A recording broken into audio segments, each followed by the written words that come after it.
லாசருவை first கொண்டுட்டா இந்த இயேசுவை நம்புறதை நம்ம நிப்பாட்டிடலாம். இயேசு இருக்கார்ல, அவரை அவரை அவரை அப்புறம் பார்த்துக்கலாம், அவரை ஸ்கெட்ச் போட்டு அப்புறம் தூக்கிடலாம். ஃபர்ஸ்ட் இவனை நம்ம என்ன பண்ணலாம், போட்டுருவோம்.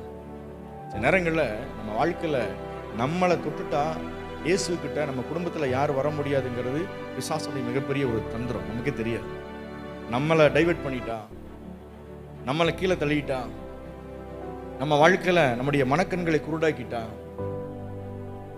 இயேசுக்கிட்ட யாரும் போக முடியாது, நம்ம குடும்பத்தில் அதுக்கப்புறம் யாரும் இயேசுக்கிட்ட வர முடியாதுங்கிறது பிசாசுடைய மிகப்பெரிய தந்திரம். நம்ம சொல்லணும், 1000 எல்லா ஆலோசனைகளும் தோத்து போய்விடும். அல்லேலூயா. ஏன்னா நான் நீ இன்னைக்கு என்னை கொண்டுட்ட, ஆல்ரெடி நான் செத்து உயிரோட வந்திருக்கிறேங்க. லாசர் மட்டும் மரிக்கலைங்க, நானும் பாவத்துக்கு மரித்து ஜீவனுக்கு பிழைத்திருக்கிறேன், உயிர்த்தெழுந்து தான் வந்திருக்கிறேன். நான் ரெசரக்ஷன் ஆயிட்டேன்.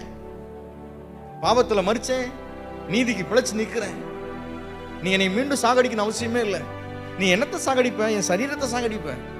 ஆனா என் ஆத்மாவோ என் தேவனோடு இருக்கிறது. அல்லேலூயா. ஆல்ரெடி நான் உயிர் தெழுந்துட்டேன்.